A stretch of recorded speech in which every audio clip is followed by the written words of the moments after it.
Good day, I'm Stephen McHugh and this is your JIS News for Wednesday, December 20. The mobility and crime-fighting capability of the police have been bolstered with the delivery of 70 new and pre-owned motor vehicles. The vehicles were handed over on Tuesday by National Security Minister Robert Montego. They are among a batch of 119 vehicles purchased at a cost of $195 million from money collected under the traffic ticket amnesty.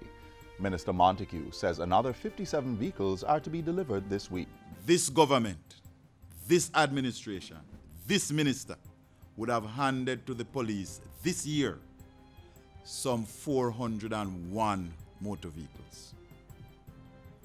So this argument about a lack of mobility will come to an end.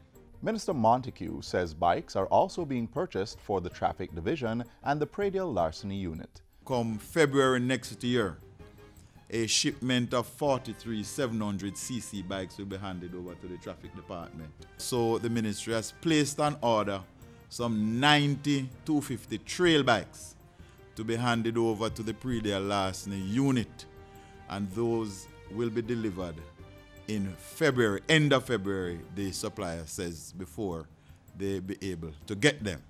Minister Montego says most traffic divisions will receive 2 bikes each, with Montego Bay getting 3 and the remainder assigned to the corporate area.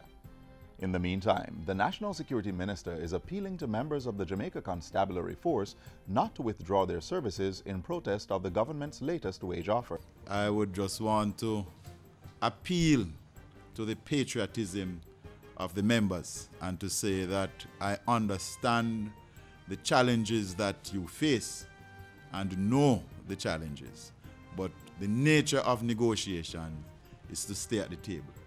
As long as you are at the table, there is the possibility for closure and for an agreement. Rank-and-file members have rejected the 6% increase wage offer, with some staging sickouts last week. The minister's plea comes amidst talks of a planned strike for later this month. He is urging the police to exercise patience and due consideration, pointing out that the security of all will be at stake if they walk off the job, especially in the busy holiday period. But we ask persons to remember the oath that they took to serve and protect the citizens of this nation. It is our brothers, our sisters, our mothers, our daughters that will be left to the mercy of the criminal elements if police officers walk off the job. In other news, Prime Minister Andrew Holness says Cabinet has approved a pilot project to retrofit 5 Jamaica Urban Transit Company JUTC buses to use liquefied natural gas (LNG). Cabinet approval came on Monday, and the pilot will begin in the first quarter of next year. Mr. Holness says the move shows government's seriousness about energy diversification and efficiency as a means of achieving sustainable economic growth. The right fuel mix fuels efficiency and economy. From the micro-entrepreneur to the large manufacturer, energy is a critical input. We must ensure that the thrust towards the provision of clean and affordable energy is given priority, and we have carefully examined and put in place a tax structure in keeping with the mandate to incentivize the use of LNG. Prime Minister Holness was speaking at Tuesday's launch of Red Stripe's $17 million production line, dubbed Line 8, created exclusively for the export market. The company also unveiled its new LNG plant to power its Spanish Town Road facility.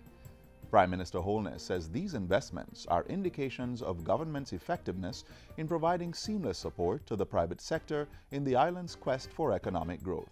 We are here to support, to create the facilitating, enabling, and seamless environment so that you can engage in projects that will repatriate your production capacity, substitute for local raw material, and make long-term investments in renewing your capital equipment so you can take a risk on the future.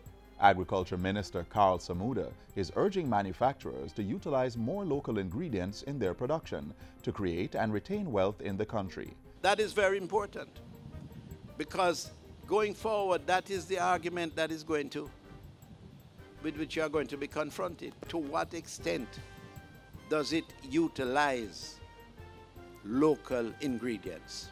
Minister Samuda made the appeal as he welcomed the Jamaica Broilers' $2 million investment in a new pellet mill to boost its feed production.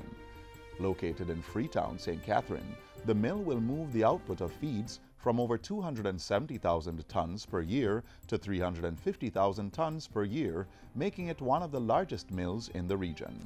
And finally, members of the United Nations World Tourism Organization have affixed their signatures to the Montego Bay Declaration for a Harmonious Tourism Sector. The declaration was signed on Tuesday in Geneva, Switzerland, at the closing ceremony for the International Year of Sustainable Tourism for Development. The signing now sets the stage for the UNWTO's Sustainable Global Tourism Agenda. The Montego Bay Declaration was crafted and presented at the recently concluded UNWTO Global Tourism Conference at the Montego Bay Conference Center in St. James. The declaration is a 15-point action plan which highlights, among other things, the need for governments, private sector, donors, and international and regional organizations to support the recommendation for the establishment of a Global Tourism Resilience Center in the Caribbean. The Declaration of Montego Bay, which is perhaps the signature outcome of the conference, is not just a blueprint for the next millennial goals, as it is a roadmap for the new SDGs. This is perhaps the biggest legacy that we could hope for as a small destination, Jamaica. That our name, Montego Bay, Jamaica, will be indelibly etched